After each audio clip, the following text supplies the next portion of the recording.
Hola, buen día. Disculpa nuevamente, pero las disculpas son válidas, aunque no justificables siempre. Bienvenidos nuevamente a esta emisión número 198 de Política a la Mexicana, correspondiente a este martes 31 de octubre, el mes de la luna más bella que se va, y viene noviembre, el mes de los fieles difuntos, del Día de Muertos, del horario ya de verano en pleno, y de muchas cuestiones que esperamos que traiga positivas, que sean la mayoría, por cierto. Y aquí les habíamos comentado hace más de un mes de la inminente venta de la agencia Ford Coatzacoalcos, Minatitlán, Salina Cruz, que fundaron hace 90 años la familia Osorio López, el papá de don Juan Osorio López, y él que siguió esto junto con su esposa Gloria Corrales, que en paz descansen los tres.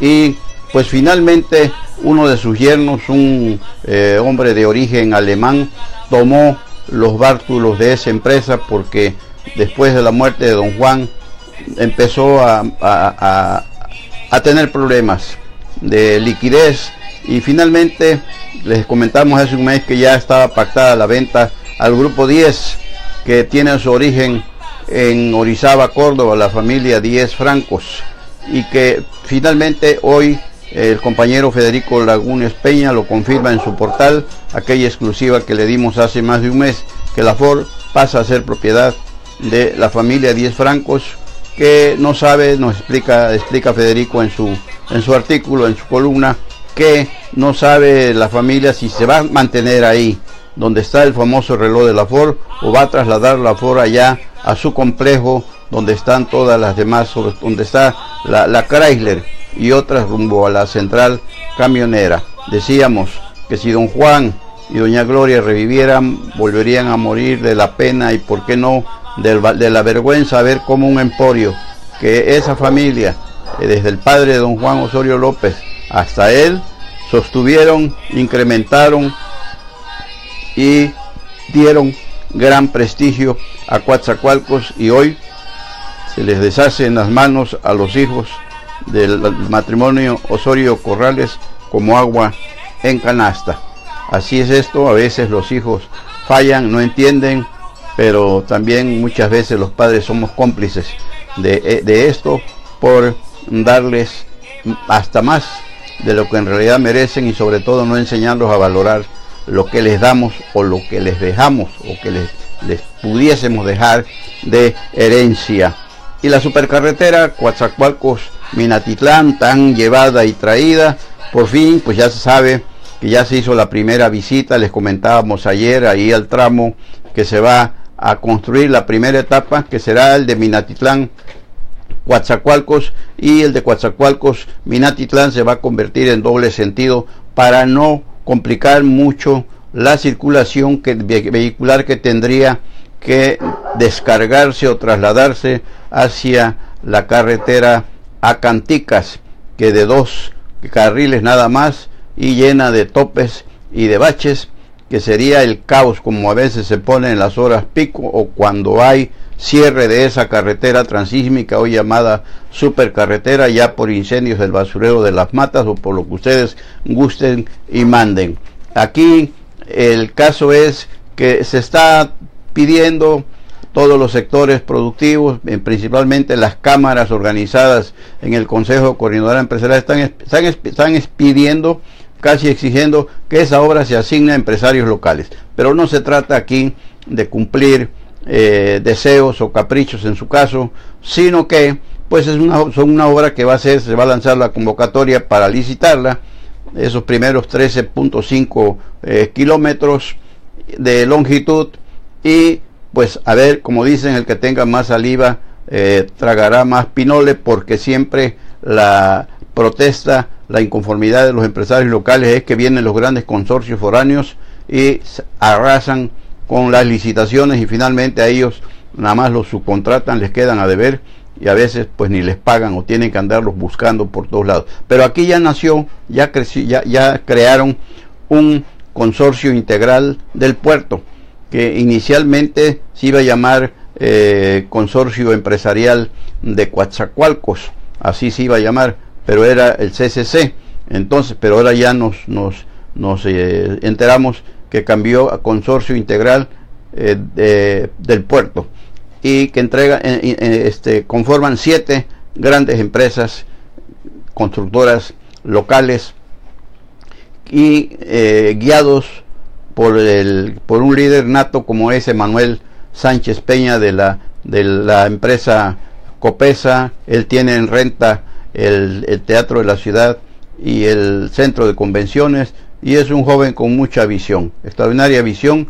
Y entre las empresas que conforman ese consorcio está Obras Portuarias de Coatzacoalcos, OPC, que fundaran don Alex Arens, alemán, y don Cornelius Bersten, un holandés, hombres que llegaron a Coatzacoalcos para quedarse, y construyeron su especialidad, muelles, algunos muelles de la zona franca, ellos los construyeron, y por todos lados anduvieron. También tuvieron y tienen el negocio de dragado de ríos y otras. Es una empresa de rango internacional, y otras 5 más junto con OPC, Copesa, y 5 más que integran esa organización de Coatzacoalcos, precisamente para tener capacidad competitiva y hacer frente a esos consorcios que bajan y se llenan las alforjas, vaya, y decíamos, los utilizan nada más como trampolín para poder cumplir con esos contratos, y finalmente le dejan puras migajas, y a veces hasta estas se llevan.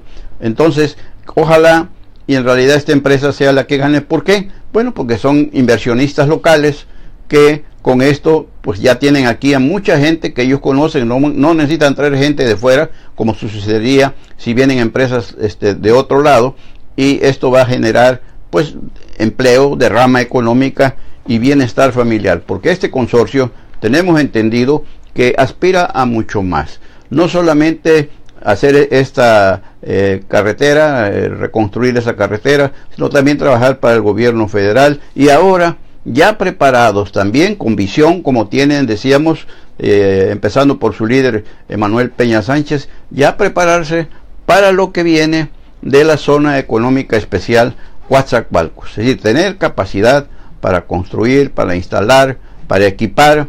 Y esto nuevamente volvemos a que pues esto, con la gente de aquí, la mano de obra capacitada que la hay, y que ellos cuentan con todo eso, maquinaria, equipo y todo, bueno, pues moverá más la economía de todo el sur de Veracruz.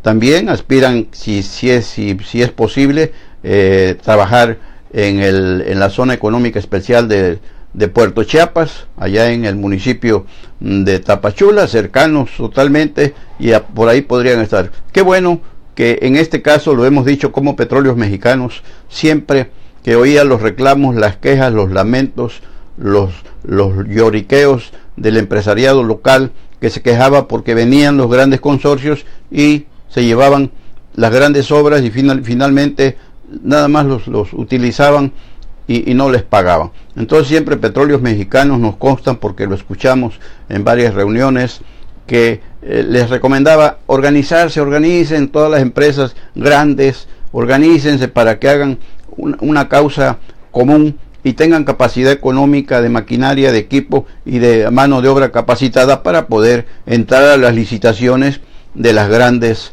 de las grandes obras, de las grandes inversiones, de los grandes proyectos, sobre todo en Petróleos Mexicanos. Y en este caso, pues esta obra de la reconstrucción de la carretera Coatzacoalcos-Minatitlán, pues no es una inversión de entrada muy grande, pero no deja de ser algo. Es mucho en tiempos de crisis como los que se están viviendo. Muchas compañías, muchas constructoras, muchas empresas en este específico caso tuvieron que liquidar a su personal, tienen maquinaria ahí sin usar, que se está deteriorando, y en fin, hoy esto va a venir a reactivarlos a todos para hacer esa obra en tiempo récord. Se calcula que estaría entre 45 o 60 días el primer cuerpo, e inmediatamente se empezaría el cuerpo número 2, que es el de Coatzacoalcos a Minatitlán, esa supercarretera antes conocida como la carretera transísmica. Y fíjense ustedes que les habíamos comentado también del alcalde de Cosquigüí, allá en la sierra de Zongolica, por ahí por esa zona, Reveriano Pérez Vega, un tipo que también recuerden que bloquearon la carretera y que hubo por ahí un brote de una rara epidemia que estaba atacando a los niños, luego que no, que era una cuestión de problemas respiratorios, y Morena metió su cuchara para apoyar a esa gente, le exigió a Yunes Linares que fueran rápidamente a atender, y se atendió, por supuesto. ¿Qué interés podría tener el gobierno de Yunes Linares en no atender ese problema de esos niños? Algunos fallecieron y finalmente se controló la epidemia, pero este Reveriano Pérez Vega ya había sido señalado por el gobernador Yunes Linares de ser el jefe de una banda delincuencial llamada Los Pelones, conocida como Los Pelones. Él está calvo, entonces él le daba nombre a esa banda, y además la mala administración del presupuesto de ese municipio de Cosquigüí. Entonces la Fiscalía General del Estado de Jorge Winkler Ortiz pidieron al Congreso, solicitaron el juicio de procedencia para llevarlo al desafuero, y hoy votaron por mayoría, incluso mismo Morena, que ya entendió que lo que se estaba señalando a este sujeto Reveriano Pérez Vega no era cosa política, sino hechos consumados y pronto hechos juzgados, y se dio el desafuero. Y ahora pues tocará a la Fiscalía General del Estado darle seguimiento a esas denuncias que existen en su contra, y a ver cómo le va, sobre todo a Jorge Winkler, a ver si no este pájaro también vuela como han volado otros, porque pues ya en este momento Reveriano Pérez Vega ya está advertido que perdió el fuero constitucional y puede ser aprehendido. Claro, que se dé el seguimiento indicado hasta publicarse en la Gaceta Oficial del Estado, y en automático tendrán que proceder en su contra. Hoy también el Congreso del Estado aprobó la cuenta pública estatal de 2016 de Javier Duarte de Ochoa, que se había dicho por parte del propio Congreso y del ORFIS que había un quebranto de casi 12,000 millones de pesos, pero hoy nos comenta el compañero Jorge Velasco que únicamente se estima que fueron 6,000 millones de pesos. También salieron las cuentas públicas 2016 de algunos ayuntamientos, prácticamente de la mayoría, y se siguen conservando, se siguen observando también y señalando algunas inconsistencias. Les decíamos como el de Coatzacoalcos anda por 50 millones y ya dicen que esta inconsistencia subió para 2017 a los 90 millones de pesos, y así como muchos otros, San Andrés Tuxtla, Catemaco, Cosamaloapan, que rompió récord con 113 millones, quién sabe si haya logrado abatirlos o incrementarlos, pero los tiempos han cambiado y van a cambiar más con esta nueva ley que ya envió el gobernador Miguel Ángel Linares, que ya se aprobó, para endurecer los sistemas, el procedimiento de las entregas-recepciones de las administraciones, tanto estatal como de las municipales, para que haya mayor revisión a fondo de todas las cuentas, como dicen, cuentas claras y el chocolate espeso en un gobierno que el mismo gobernador lo ha dicho, Miguel Ángel Yunes Linares, no perdona ni olvida.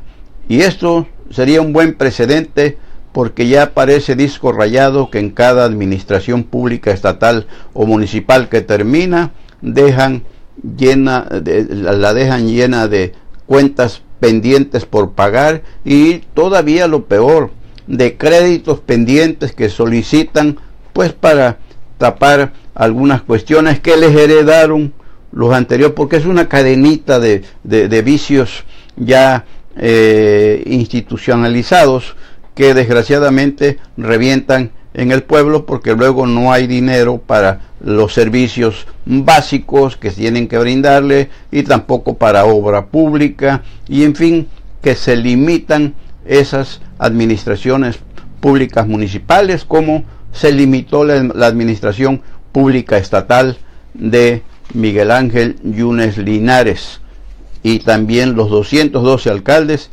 actuales, porque también los dejaron con deudas, que algunas impagables.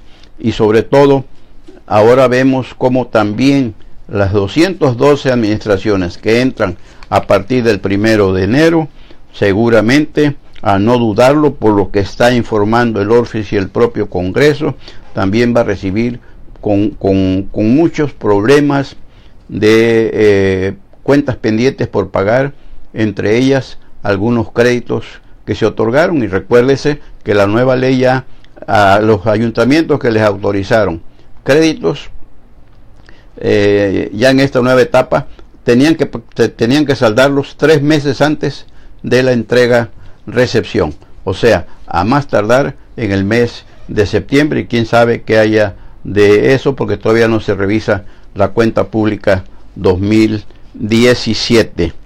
Y pues la Catrina le sigue ganando terreno al Halloween, que desgraciadamente nos había invadido en forma brutal, y esto pues lógicamente que rompe nuestras costumbres, nuestras tradiciones, nuestro propio origen se ve vapuleado por esos extranjerismos que desgraciadamente en las mismas escuelas, sobre todo en las privadas, donde va la gente bonita, pues ahí ellos ya no son tan mexicanitos, tan indígenas, tan chocos, para celebrar estas costumbres y tradiciones que tanto honran a México. Lo vemos, el ejemplo que tenemos, y siempre lo expongo, de los hermanos oaxaqueños, que a donde van se traen, se llevan todas sus tradiciones, sus costumbres, para no despegarse de sus raíces. Y así tenemos que pensar todos, porque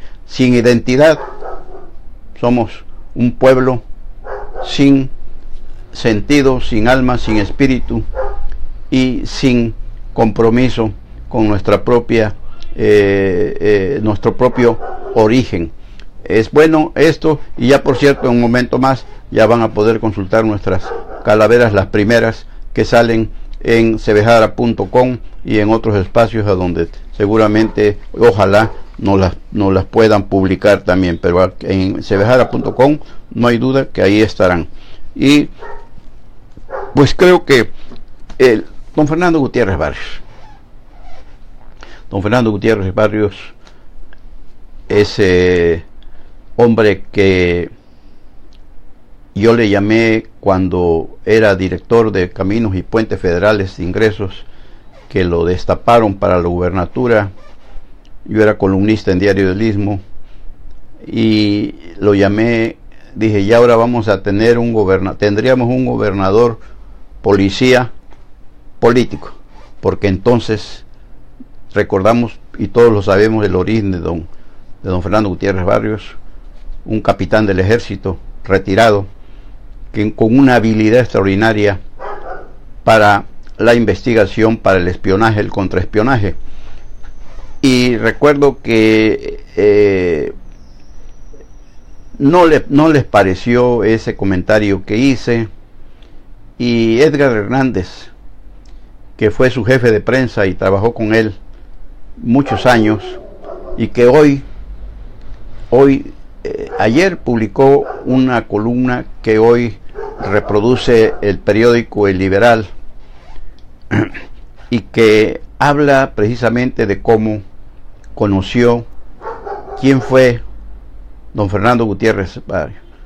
Se lo conocieron de muchas formas, hasta algunos lo bautizaron como el hombre leyenda, y ayer cumplió 30 de octubre 17 años de muerto, una muerte extraña, así la califica Edgar Hernández, que estuvo 23 años con él, muy cerca, y por supuesto que lo conoció bien, le agradece la oportunidad que le dio de ser su colaborador. Y en ese entonces, en el 86 precisamente, que hicimos esa publicación en nuestra columna, vino hasta acá Edgar Hernández para invitarnos a platicar, y nos reunimos a convivir en el departamento de Sergio Suárez, un compañero que vive para contarlo, trabajaba en el diario también, una gente muy cercana a Pepe Robles, y vivía ya en la primera de Lázaro Cárdenas. Allí hay un edificio donde para ahí platicamos profesionalmente, les aclaro, profesionalmente. Dijo: mira, don Fernando no quiere que se mencione su origen, y no hay problema, yo lo hice en una forma porque es el concepto que tengo de él, pero pues yo no tengo ningún interés ni en pelearme con él, ni contigo, ni tampoco, si eso le hiere, tampoco lo voy a herir, porque él me merece todos mis respetos, y estoy cierto que él va a ser el gobernador de Veracruz en tiempos en que Veracruz necesitaba un gobierno mano dura. Y decíamos en esa columna, Edgar Hernández hace una exposición que quiero comentar algo, quiero leer algo porque es muy larga, dice, le pone una cabeza que dice: la política no puede estar en manos de improvisados o ineptos. Una de las frases célebres de don Fernando, que tenía esa capacidad, una inteligencia extraordinaria y una visión de la política como pocos, que tenía esa agilidad mental y verbal para dar respuestas concretas y contundentes. No era hombre de muchas palabras, era hombre que decía las cosas como las sentía, pero con una propiedad y una autoridad que impresionaba. Así fue don Fernando. Y dice Edgar: de don Fernando se han dicho muchas cosas.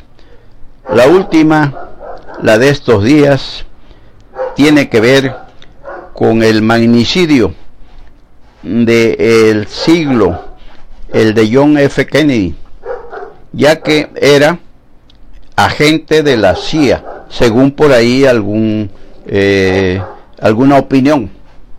Se dijo entonces que don Fernando era agente de la CIA. No, nunca se comprobó ni se ratificó. Mentira o verdad, nunca se sabrá, dice Edgar. Y continúa: quien esto escribe solo trató con él 23 años, a lo largo de los cuales vi y aprendí muchas cosas, aparte de los estereotipos del nada fuera de la ley, nada fuera de la ley. Y dice también que el pueblo dice que si el pueblo dice a medianoche que ese día hay que encender las farolas, y su legado y su legendaria frase: quien traiciona una vez, traiciona siempre, dice Edgar, dedicada a Dante Delgado. En realidad, la verdadera historia de Fernando Gutiérrez Barrios jamás se ha escrito ni contado a cabalidad. Así era el respeto, hasta la veneración, que Edgar sentía por este hombre extraordinario, veracruzano él, que como todos los humanos no era perfecto, como nadie lo es, solo Dios. Y lógicamente que refiriéndose a él, cada quien hablaba de la fiesta según como le iba en ella o como quería ver que las cosas con el color del cristal de su conveniencia. Nosotros lo conocimos después también cuando encarceló a Cirilo Vázquez Lagunes, precisamente siendo candidato ya don Fernando y en campaña.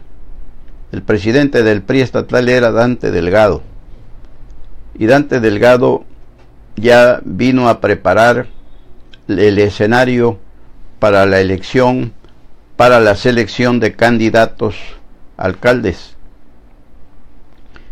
Y ahí en el Mangal, en la sala, platicando con Cirilo Vázquez Lagunes, le dijo: Cirilo, vengo a verte para ver qué municipios vas a querer para que tú pongas a tus candidatos. Le dijo Cirilo: yo no tengo candidatos, yo no voy a poner candidatos. Yo lo que quiero es que se organicen plebiscitos en las plazas públicas de cada cabecera y que ahí se presenten ante el pueblo los aspirantes a alcaldes y que les pongan al pueblo cuáles son sus propuestas, sus proyectos, sus programas, y que el pueblo ahí mismo, a mano alzada, los elija. Y que si ese falla, inmediatamente el mismo pueblo lo va a destituir y va a quedar el que está en segundo lugar, el que quedó en segundo lugar. A Cirilo lo nombró don Fernando el promotor del voto en la zona sur. Entonces el gerente de la azufrera panamericana era Manuel Cadena Morales, emparentado con don Fidel Herrera, pero un sinvergüenza que vino a terminar con lo poco que quedaba. De hecho, vino ya la liquidación de la azufrera, pero acabó con ella, terminó de hundirla, vaya. No indemnizaron a los trabajadores como debían, y después pues hubo muchos problemas para los trabajadores, pero finalmente fueron liquidados conforme a la ley, y en eso intervino en su momento el entonces gobernador Patricio Chirinos Calero y el secretario general de gobierno, que era Miguel Ángel Yunes Linares. Bueno, pues a Cirilo lo encarcelaron en el penal de Allende de Veracruz Puerto, ya desaparecido, y le sembraron armas. Ese día hizo un embarque de novillos ahí en uno de sus ranchos, y ese día yo me había invitado, el día antes había yo estado allá en el rancho El Ojú, y me dijo que iban a estar en el rancho El Tatuano y que me esperaba. Yo no pude ir porque regresando a Coatzacoalcos me enteré del lamentable deceso de mi admirado amigo de siempre, de toda la vida, un gran reportero, un gran redactor, Julio Guillermo Memo Cerecedo, y ya no fui a ese embarque. Me quedé para el velorio, el sepelio. Pues se lo llevaron a la zona militar de la Boticaria Cirilo, de ahí lo pasaron al penal, acusándolo de posesión de armas de uso exclusivo del ejército que le habían sembrado. Finalmente se supo cuál era la situación. Don Fernando, después que vino ya como candidato a Cayucan, que ya había desconocido a Cirilo por intervención de Dante, decía Cirilo, por ese desaire que según Dante así lo entendió ahí en la sala del Mangal, cuando Cirilo le dijo que él no quería poner a nadie, que era el pueblo el que iba a decidir quiénes iban a ser sus candidatos y lógicamente sus presidentes municipales. Pues no se pusieron de acuerdo. Cirilo se paró, se fue a su recámara y dejó a Dante ahí en la sala.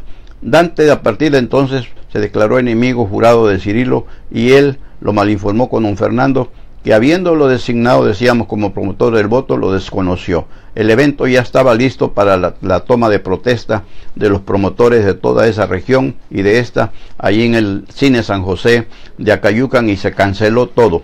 Hasta ahí llegó. Luego, cuando vino don Fernando de gira en Acayucan, se refirió a que terminaría con los cacicazgos, y después encarceló a Cirilo. Pero don Fernando, sabiendo cómo era la situación y que en realidad no había sido el caso de Cirilo como como lo habían llevado a juicio, fue a negociar con él. Ahí llegó don Fernando al penal Allende de Veracruz Puerto a platicar, a negociar con Cirilo Vázquez Laguna en su libertad. ¿Para qué? Para que se fuera del Estado. Y mientras él estuviera, no regresara. Y que además no participara en política y que cerrara el periódico, el Diario de Sotavento, del que yo era director, por cierto. El Diario de Sotavento, ya en la época de Cirilo, había sido fundado por don Alfonso Grajales Gómez, un chiapaneco él, muy querido también aquí en Coatzacoalcos. Yo conservo un escritorio que fue de don Alfonso Grajales Gómez, el fundador del periódico el Diario de Sotavento. Así es la historia de don Fernando. Les recomiendo que lean esta columna, Fernando Gutiérrez Barrios, a 17 años, que escribe Edgar Hernández. De veras, es en su columna Línea Caliente, es un documento para la historia, es un documento extraordinario. Habla de cómo pasajes como cuando don Fernando, y en su momento también lo comentamos, que don Fernando llegó un momento, recuerdan que él operó la caída de la Quina, la caída de Carlos Jongitú Barrios, el cacique del Sindicato Nacional de Trabajadores de Educación, el CENTE, el ascenso del Bester Gordillo en el CENTE, el ascenso de Sebastián Guzmán Cabrera al Sindicato Petrolero para darle en la frente a la Quina, porque nunca lo había dejado llegar a ser el líder nacional del Comité Ejecutivo General del STPRM, y ya Sebastián, en el ocaso de su vida, muy enfermo, llegó, bueno, pues a hacer un papelazo de aquellos, porque solamente llegó a firmar las liquidaciones del recorte de muchos petroleros. Bueno o malo, vayan ustedes a ver, porque yo entonces escribía que qué pena que hayan mandado a la calle a tanto trabajador petrolero por sus familias, lamentable, pero qué malo que Pemex, después de ese recorte, hacía más con menos personal. Desgraciadamente así sucedía, porque Pemex siempre fue la gallinita de los huevos de oro, donde nada más había que ir a checar la tarjeta, irse a la cantina o no hacer nada. Excepciones, por supuesto, las ha habido siempre, porque siempre ha habido petroleros muy dignos, muy profesionales, y que Pemex los capacita, y fueron los grandes precursores de la industria petroquímica aquí en toda la región y en el país, porque fueron trabajadores técnicos y profesionistas que se pusieron la camiseta. Otros, desgraciadamente, no, los que se prestaron para el saqueo. Y entonces, así está. Esta es la historia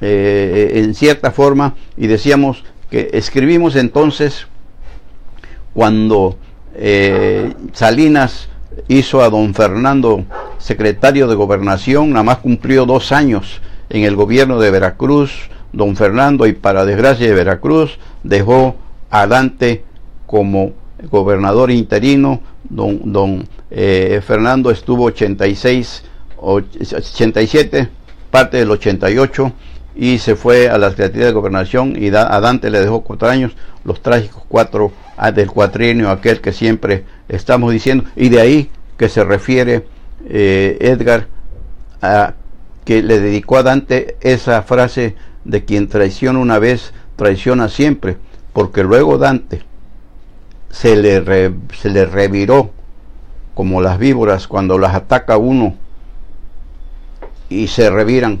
Así le faltó al respeto a ese hombre que fue su hacedor, fue el único que lo tomó en cuenta, porque Dante, cuando quiso, había querido ser presidente municipal de Córdoba. No lo dejó el PRI, incluso perdió, le dieron la nominación a Juan Herrera Marín, a Juancho Tomates, del que ya les hemos hablado. Bueno, pues don Fernando llegó un momento en que creyó que él podía ser presidente de la República. Así lo creyó. Y ya hubo por ahí, se comentaba entonces cómo ya estaba trabajando incluso con los grupos opositores al gobierno.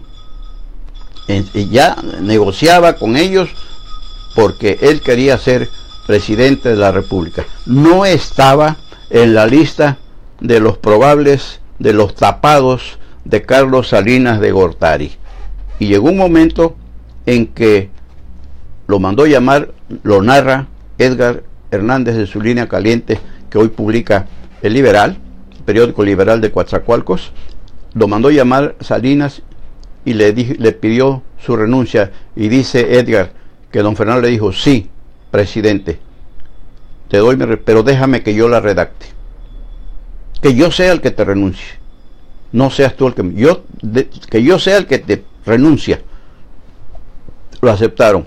Salinas tenía mucho que agradecerle a don Fernando Gutiérrez Barrios, porque lo ayudó a poner orden en México, no en el sentido financiero, porque sabemos también cómo Carlos Salinas nos tomó el pelo, haciéndonos creer que era el gran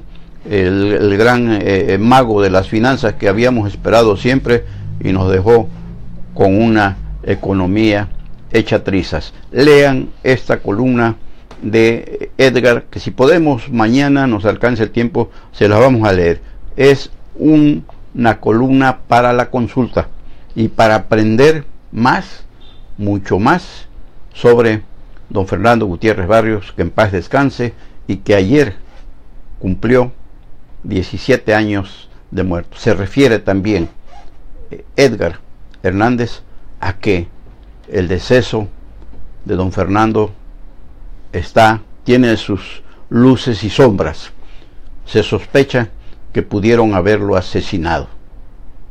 Así lo deja entrever, porque unos días antes, dice, habían estado celebrando su cumpleaños de don Fernando, pero ya estaba programado para la operación y ya no regresó de la anestesia. Así lo narra Edgar Hernández. Ya no regresó de la anestesia. ¿Se la pasaron? ¿La pasaron la anestesia? ¿O qué pasó? Él lo deja entrever. Léanlo. Es una opinión muy autorizada de alguien que, como Edgar Hernández, conoció ampliamente a este hombre que hizo historia por su lealtad a México, por su lealtad a la patria, y sabía reconocer sus errores, como en el caso que le comentamos de Cirilo Vázquez Lagunes, que nos consta. Lo malinformaron, Dante principalmente, y pues lo hicieron ver un peligro que no era más que la visión democrática y democratizadora de Cirilo Vázquez Lagunes, para que fuera el electorado, que fuera la ciudadanía quien decidiera a sus gobernantes. Ojalá y así se pudiera establecer en algún momento en México, para sacudirnos a esa nociva por parásita partidocracia. Por hoy es todo. Muchas gracias. Son ustedes muy gentiles. Hasta aquí llegamos con esta emisión número 198 de Política a la Mexicana de este martes 31 de octubre. Gracias, y si hay algo antes, por aquí estaremos, pero si no, mañana, Dios mediante, estamos de regreso para seguir platicando con ustedes, y los dejamos con el son de la bruja, que pues nos estaba haciendo brujería al arranque de este espacio. Muchas gracias. Soy Sebejara, su servidor Carlos Velasco Jara.